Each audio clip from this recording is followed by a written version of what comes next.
On April 19th, 1775, the opening shots of the battles at Lexington and Concord sparked the Revolutionary War.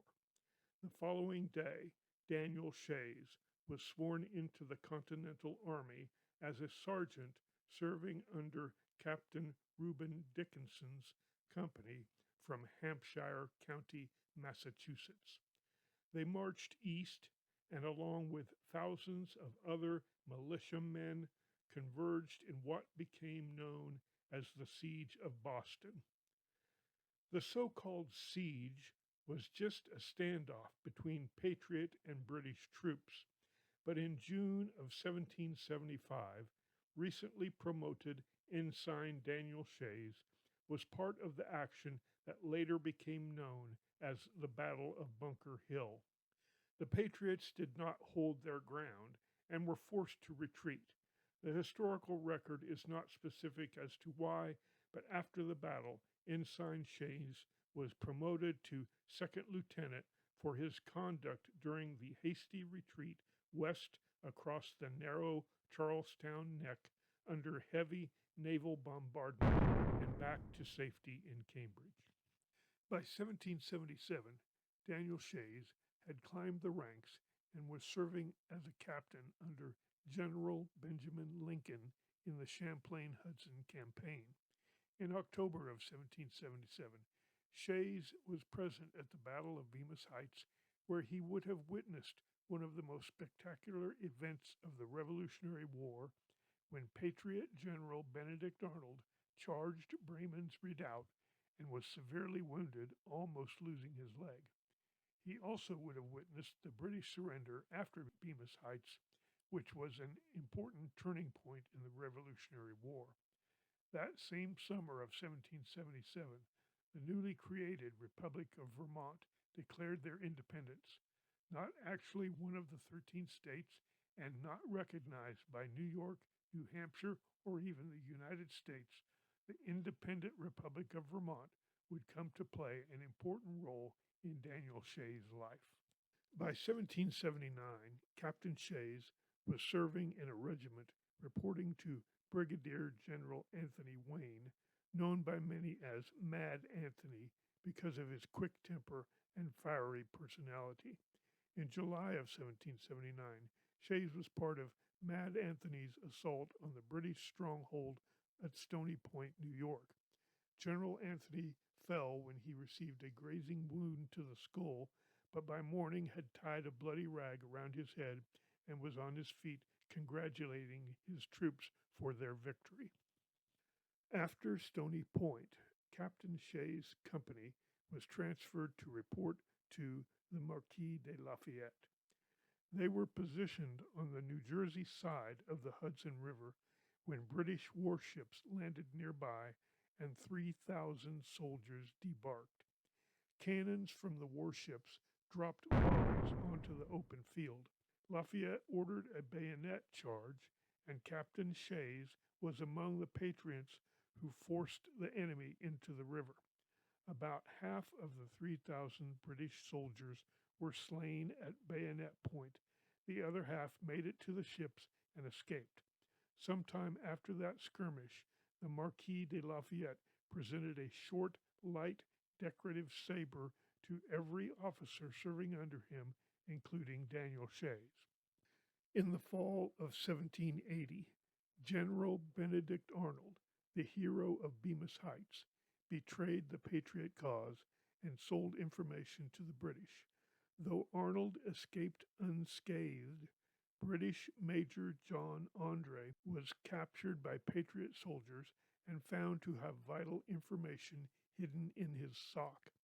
Soon afterwards, on October 2nd, 1780, Andre was executed for being a spy. Captain Daniel Shays witnessed the hanging of Major Andre. It is unknown exactly why, but within days of the execution, Captain Shays resigned his commission as an officer and received an honorable discharge.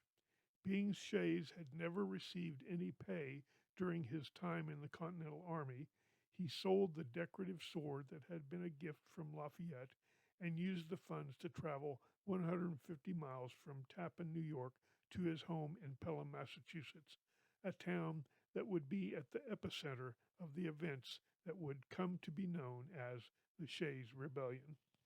In East Pelham, Massachusetts, there was a drinking establishment known as Conkey's Tavern. In the years preceding and during the Revolutionary War, taverns were an important social hub where locals shared newspapers, political pamphlets, books, and ideas. In the spring of 1781, recently discharged veteran Daniel Shays would have gotten much of his news through Conkey's Tavern. While Shays had been serving in the Continental Army, Massachusetts had attempted to create a constitution on two different occasions. The 1778 document did allow all free white male taxpayers to vote for the lower house, and white males who could prove their net worth of 60 pounds or more to vote for the Senate and governor. Western Massachusetts farmers supported amending the Constitution to allow all men, regardless of property, to vote for both houses and the governor. Then, in the early fall of 1779, the state convention in Boston assigned delegates John Adams, Samuel Adams, and James Bowdoin to draft a new constitution. That winter, delegates were supposed to reconvene to approve or modify the document, but due to one of the harshest winters in recent history, Western representatives could not travel for the convention. With a small quorum of Eastern delegates, the 1780 Constitution was passed. The new document enhanced the power of the rich. The upper house was now based on taxes paid rather than population. The governor had appointed powers, and the judiciary was beyond the control of the populace. Property requirements for voting and for holding office were all higher than before. Westerners wanted judges to be elected and did not want property qualifications for voters. In fact, the common attitude was that any man who was respected in his community or who had served in the militia should have the right to vote. Western Massachusetts farmers like Daniel Shays felt that the new leadership of Massachusetts was merely an exchange of masters that was worse than the former oppressors when they were under the rule of King George. All through that year of 1780, petitions were submitted complaining about taxes, debts, a shortage of currency, and the general injustice of the new government. Daniel Shays was a respected member of the East Pelham community, and in the spring of 1781, he was elected to be a member of the Pelham Committee of Safety. In 1782, the state government approached all the counties to contribute to the war effort. Shays was chosen to decide how much Pelham would contribute to the war effort. Living in a mostly barter society, there were virtually no citizens who owned any gold or silver coin, and the continental paper currency had crashed and had no value, so contributions were all in the form of farm produce. There had been no battles of any significance since Cornwallis' defeat at Yorktown in 1781, and on September 3, 1783, the American Revolutionary War officially ended. Within weeks, news of the Treaty of Paris had spread to every village, town, and hamlet in the United States. The British had surrendered. A ragtag collection of farmers and tradesmen had defeated the most powerful army in the world. By the summer of 1786, citizens in western Massachusetts had run out of patience with the new government in Boston. Regardless of all the petitions that had been submitted concerning debtors' prison, paper currency, and unfair taxes, they were still being asked to wait until the legislature convened in the following year. The consensus among many was that the politicians in Boston were just crooks who had made matters worse instead of better, and by defeating the British, They had exchanged one tyranny for another. In August, every county in western Massachusetts held a convention. When the conventions were over, they had named themselves regulators, meaning to bring the state and county officers under better regulation. They were going to find some method to change the state constitution so that it more fairly represented Western Massachusetts' needs. Everyone walked away knowing that their goal was to break up the courts, to send a message to Boston of their discontent. Then, on Tuesday, August 29th, 1786, the first major court closing took place in the town of Northampton. The regulators' leader was 43-year-old Luke Day. He was a member of the most prominent family in West Springfield. In all of Massachusetts, there were a mere handful of men who had a Revolutionary War record as impressive as Luke Day's. Even Daniel Shays, who had served 5 years and was then discharged well before the war's end, could not match Day's record. Captain Luke Day had served the full 8 years from the day after shots rang out at Lexington until way after the victory at Yorktown. It was this exceptional soldier that led local regulators to shut down the courthouse in Northampton that day. News of the court closings quickly made its way to Boston, but the governor and other leaders in Boston, naively insulated from the discontent of Western farmers, were bewildered as to why local militias did not put down this insurrection and demanded an explanation. Justice Artemus Ward's response was that the militia's sympathies aligned too much with the regulators to be able to enlist them to fight for the government. Besides the court closures, there were several state legislators making their sentiments known. Moses Harvey, who had been a captain and an honored hero in the Revolution, was an elected state legislature from Montauk and a captain of the local militia. He refused the answer to the state's call to arms and publicly encouraged the local militia to join the regulators. He was quoted as saying, "The men who sit with me in the legislature are thieves, knaves, robbers, and highwaymen." Then on September 12, 80 to 100 regulators under Captain Job Shattuck went to stop proceedings at the Middlesex County Courthouse in Concord. This was not some remote western community of little consequence to eastern leaders. Concord was only 20 miles west of Boston. The judges expected that the local militia would put the insurgents down, but they didn't.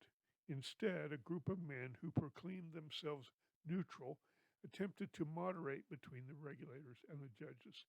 Eventually, the neutrals could reach no conclusion and advised the judges to suspend court. The judges reluctantly agreed and left town. Job Shattuck was the largest landowner near Groton, and he had distinguished himself in the Revolution, but he had participated in two tax protests in 1781 and 1783, and the Boston elite had labeled him a troublemaker. Job Shattuck became a high-profile target, and Governor Bowdoin issued a warrant for his arrest.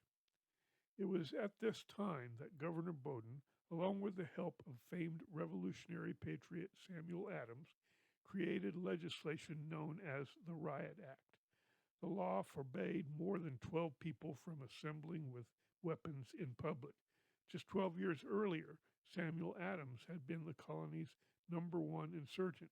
Adams had once feared being arrested and executed for rebelling against King George's oppressive taxes.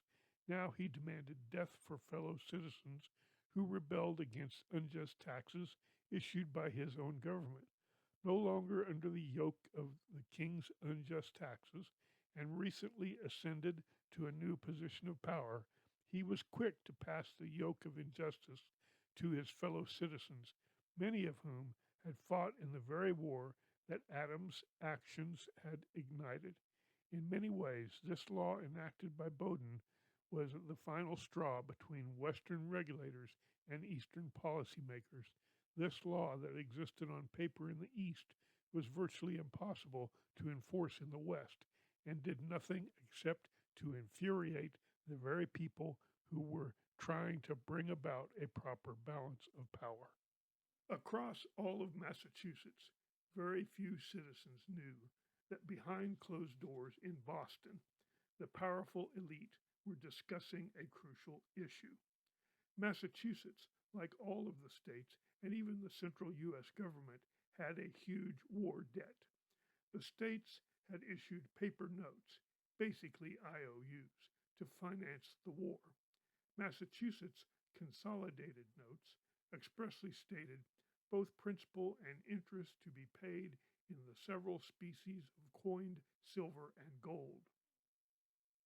Similar notes had been issued to some officers and soldiers for their service in the Army to be paid at a later date.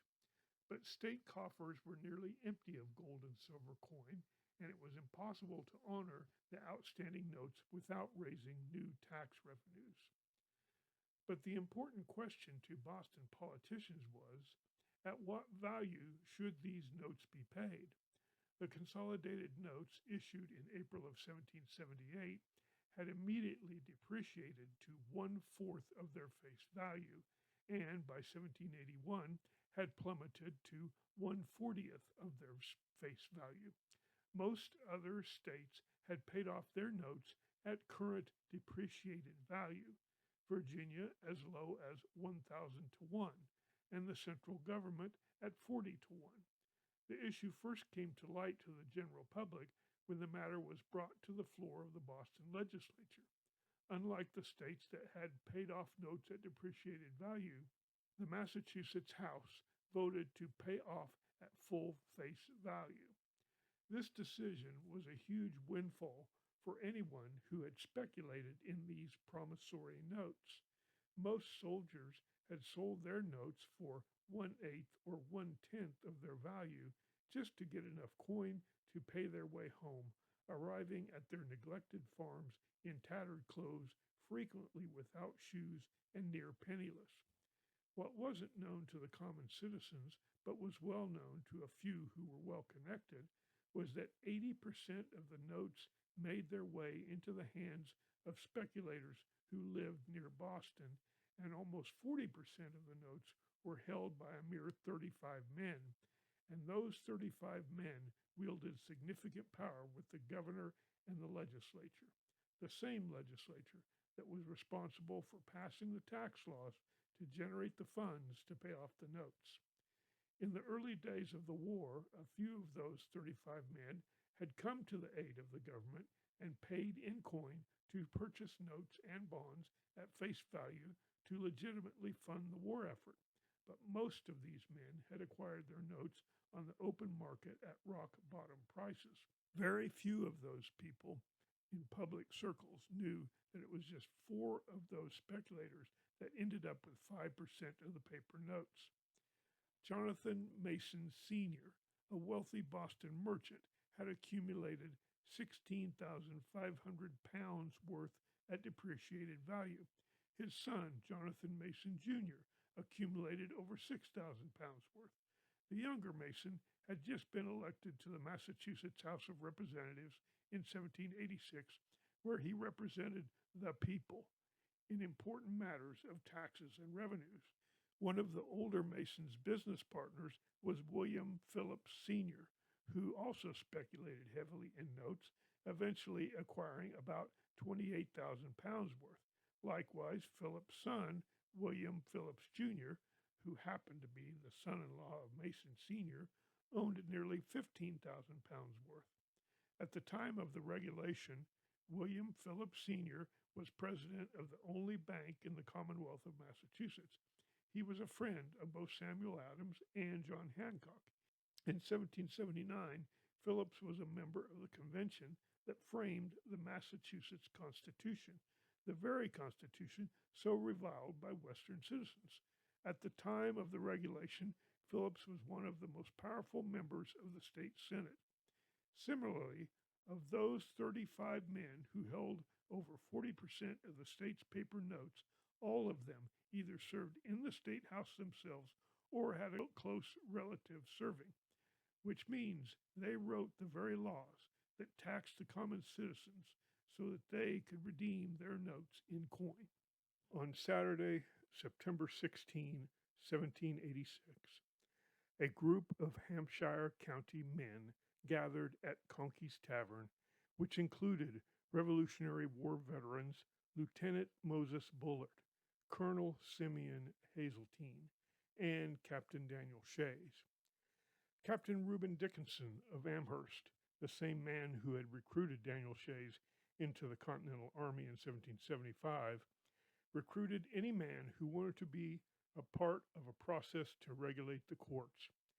Daniel Shays made it clear that he was reluctant to take the role of leader, but if elected, he would serve. Daniel Shays won the majority vote. Bullard and Hazeltine came in second and third, respectively. The committee of leaders called themselves regulators and drew up a resolution that read, "We do each one of us acknowledge ourselves to be enlisted into a company commanded by Captain Shays, Lieutenant Bullard, and Colonel Hazeltine's regiment of regulators in order for the suppressing of the tyrannical government in the Massachusetts state." 1 week later, the number of men camped outside of Conkey's Tavern had grown to about 1,500. A fair number of men carried muskets, but nearly an equal amount merely carried clubs. That day, plans were made to march on the state Supreme Court in Springfield. On Monday, September 25, Captain Shays led 1,000 regulators to Springfield, even though Governor Bowdoin had enacted the Riot Act forbidding more than 12 armed men to assemble. Bowdoin had expected trouble and ordered General William Shepard to lead local militia to protect the Springfield courthouse. General Shepard could only muster about 600 militiamen, many of whom were unarmed, and he had one small cannon to protect the courthouse. Captain Shays calmly marched his 1,000 regulators in front of the courthouse and Shepard's militia. Captain Shays knew General Shepard, who he had fought alongside at the Battle of Bemis Heights. He then sent a message to General Shepard which demanded that the judges cease deliberating on all cases. The message asked Shepard to remove his troops. He complied and moved from the courthouse to the Springfield Armory. Once Shepard's militia was removed, Shays and his regulators returned to Pelham. They had completed their mission and no violence had taken place. But Shepard wrote to Governor Bowdoin expressing concern that Shays might attempt to storm the federal arsenal at Springfield. Then, on November 30, 1786, the arrest of Job Shattuck inflamed the furor of insurrection across the state. Governor Bowdoin had enlisted Boston lawyer Benjamin Hitchborne, later Senator Hitchborne, to form a posse. Upon arriving in Groton, the posse arrested Job Shattuck for his involvement in the September 12 court closing in Concord, and Shattuck was quickly escorted to a Boston jail. After Shattuck was arrested, 30 different towns submitted formal protests of the state's actions. Then, on January 4, 1787, Governor Bowdoin, without legislative authorization, made the first steps to assemble a private army to put down the insurrection. The governor approached retired General Benjamin Lincoln to raise an army. This was the same General Lincoln whom Captain Shays had served under at Saratoga. Lincoln, finding few volunteers, resorted to paying men to join, and when it came time to fund his army, he knew exactly where to go.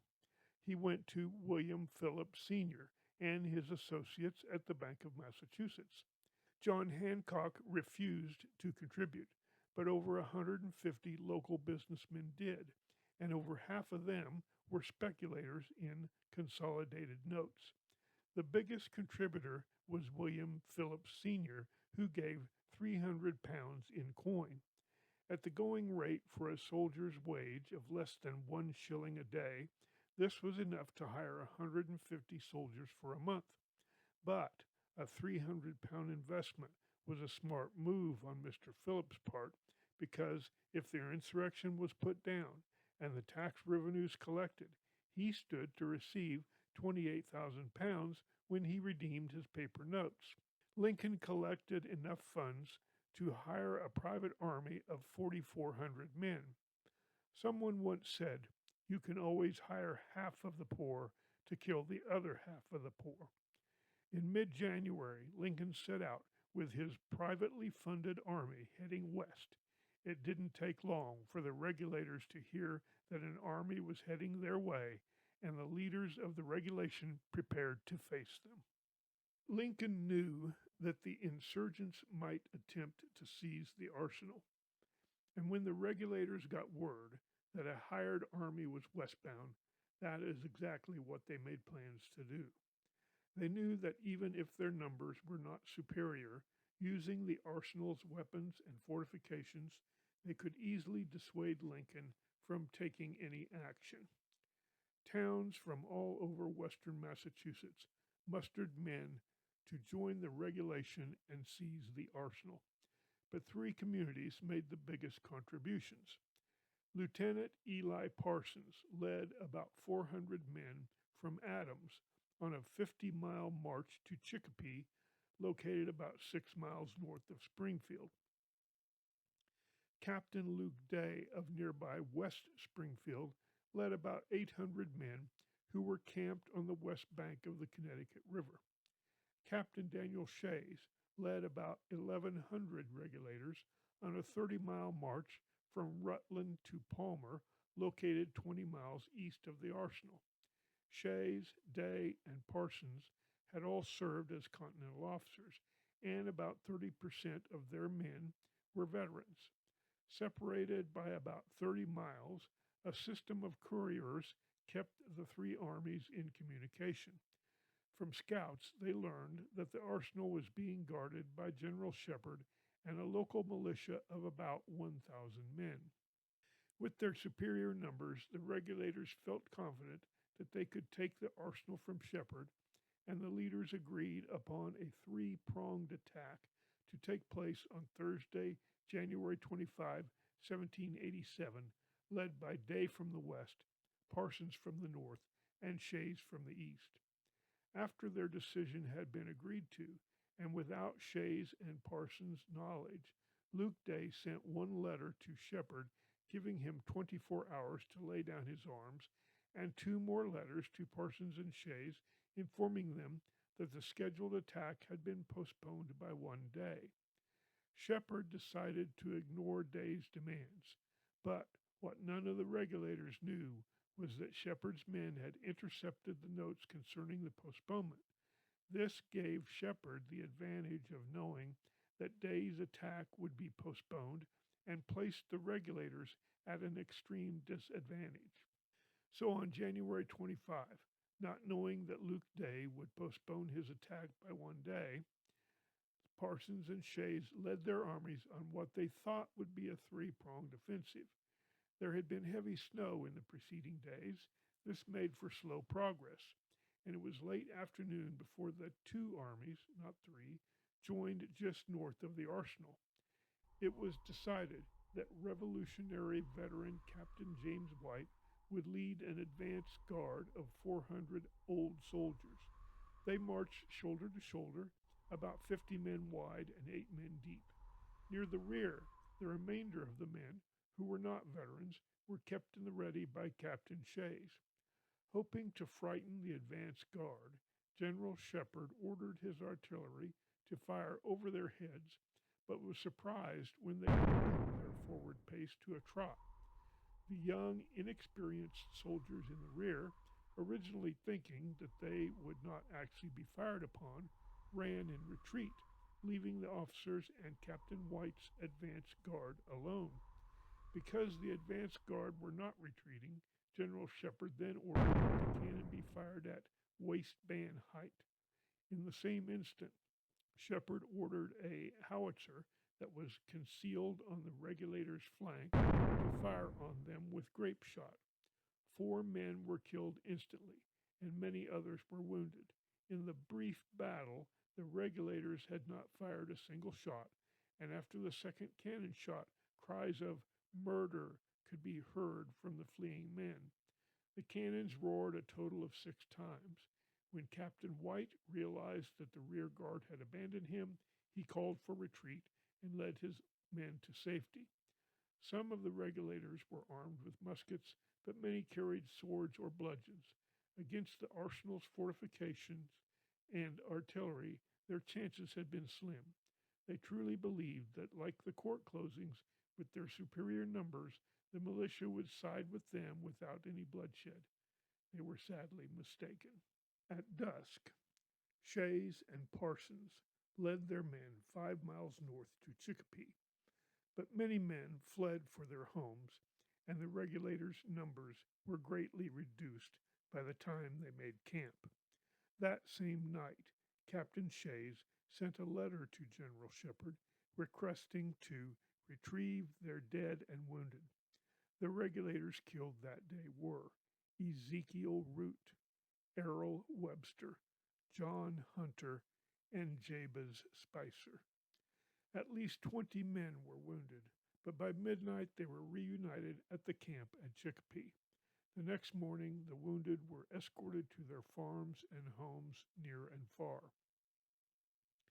2 days later, General Lincoln arrived in Springfield with his hired army. Shepard was still convinced that the insurgents were attempting to overthrow the government. Lincoln personally led his hired army north, marching on the frozen river to confront Shays. But from advanced scouts, he learned that Shays' army had dwindled to about 800 men and were retreating northward toward Hadley. Though their numbers had dwindled further, by January 30, Shays' group had arrived in Pelham. The next day, Luke Day and his diminished group arrived in Pelham, informing Shays that Lincoln's army were still in pursuit. There was an outpouring of support, with locals providing food, drink, firewood, provisions, and shelter for the regulators. Even so, due to the harsh weather, their failure to take the arsenal, and with the paid army in close pursuit, many regulators lost heart and left the cause for the warmth of hearth and home.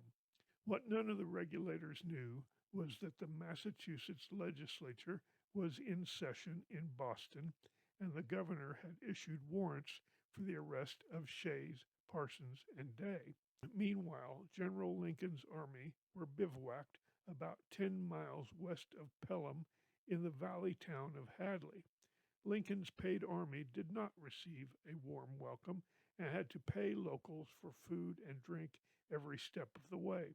Lincoln wrote to Governor Bowdoin stating, "Every exertion is being made by the people in these western counties to give Shays succor and aid." Knowing that Lincoln was still in pursuit, on February 3, Daniel Shays and Luke Day decided to lead the regulators from Pelham about 20 miles northeast to the town of Petersham, where the townspeople opened their doors and welcomed them into the warmth of their homes. As soon as Lincoln received word of Shays' further retreat, he decided to follow. Lincoln departed Hadley at 8 o'clock at night. It was about a 30-mile march from Hadley to Petersham. Around 2 or 3 in the morning, a blizzard began to blow. Visibility and mobility dropped dramatically, and with virtually no friendly farms nearby, they had no choice but to plod onward with minimal visibility. As the blizzard raged outside of their dwellings, the regulators had no idea that Lincoln's men were advancing on them in these terrible conditions. By 9 o'clock in the morning, Lincoln's exhausted men were positioned at the edge of Petersham with 2 field pieces aimed at the center of town. The first shots fell far short of the town, but the report of the cannons woke everyone, and Shays' men hastily retreated 9 miles north to the town of Athol, Massachusetts, where, once again, town folks welcomed them into their homes.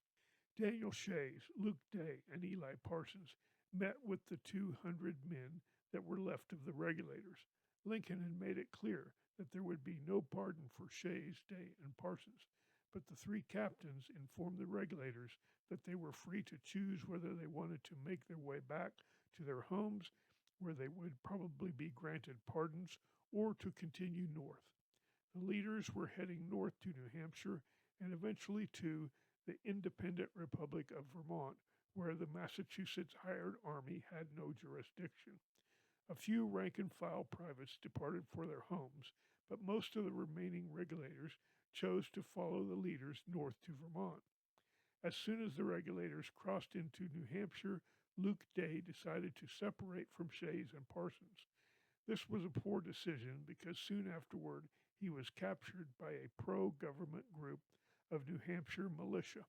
They placed him in chains, escorted him to Boston, and placed him in jail. He was soon convicted of high treason and sentenced to death. Shays and Parsons successfully made their way to Vermont, where they established a settlement on Egg Mountain north of Sandgate, where, in time, over 100 regulators and their families took refuge with them. In May of 1787, due to Governor Bowdoin's extremely unpopular tax policies and his actions taken during the regulation, he was soundly defeated in the gubernatorial election. In June of 1788, newly elected Massachusetts Governor John Hancock pardoned Shays, Day, Parsons, and Shattuck. The Western Massachusetts farmers referred to themselves as regulators. Daniel Shays was a reluctant leader, but the Boston press coined the phrase Shays Rebellion, and it stuck. Though the truth was that many prominent Revolutionary War officers were part of the regulation, the newspapers painted Shays as a radical, leading a mob of hopelessly indebted farmers. As a result, both the regulation's legitimacy and Daniel Shays' reputation were incalculably damaged. If you enjoyed this documentary and would like to learn more about Daniel Shays' achievements during the Revolutionary War, the fugitives' lives in the independent Republic of Vermont, and the political aftermath of the Shays Rebellion, including being the catalyst for creating the U.S. Constitution, then consider seeking out my book, Rebellion, a 300-year saga of one family's struggle with authority. The Shays Rebellion, the Whiskey Rebellion, New Orleans, Storyville, Pendergast's Kansas City, the Haight-Ashbury, and beyond.